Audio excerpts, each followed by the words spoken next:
বেঁচে আছি রক্তজবা ফুলের কণ্টক মূলে দাঁড়িয়ে। ভাগ্যবিধাতা কপালে কিছু লিখেছিল কিনা তা নিয়ে বেশ সন্দেহের মধ্যে আছি।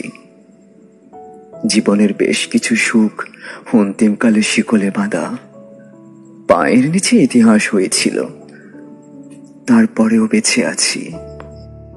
যদি বলো বিষাক্ত বাতাস বুক ভরে নিলে বেঁচে থাকা হয়, যদি বলো পান্তা ভাতের সাথে শুকনো মরিচ মুখে পুড়লে বেঁচে থাকা হয়, যদি বলো সারাদিন রোদে হেঁটে স্যান্ডেল ফুটো করে 100 টাকা রোজগার করলে বেঁচে থাকা হয়, তাহলে বলবো হ্যাঁ বেঁচে আছি। কিন্তু কেমন করে আছি?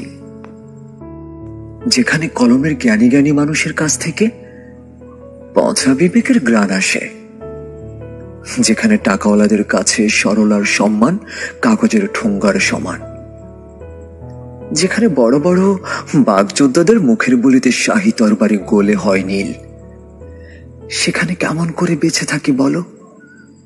দিন তো কেটেই যাচ্ছে, কিন্তু প্রত্যেকটা দিন এক একটা ভয়ঙ্কর দুঃস্বপ্নের মতো লাগে।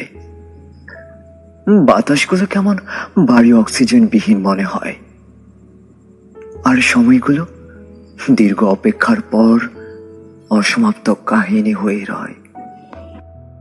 সংসর্গ যেখানে অস্বর্গে রূপান্তরিত হয়ে চোখ বড় বড় করে তাকিয়ে আছে, নির্লজ্জের মতো তখনও তোমাদের কাছে হাত পাততে মন চাই।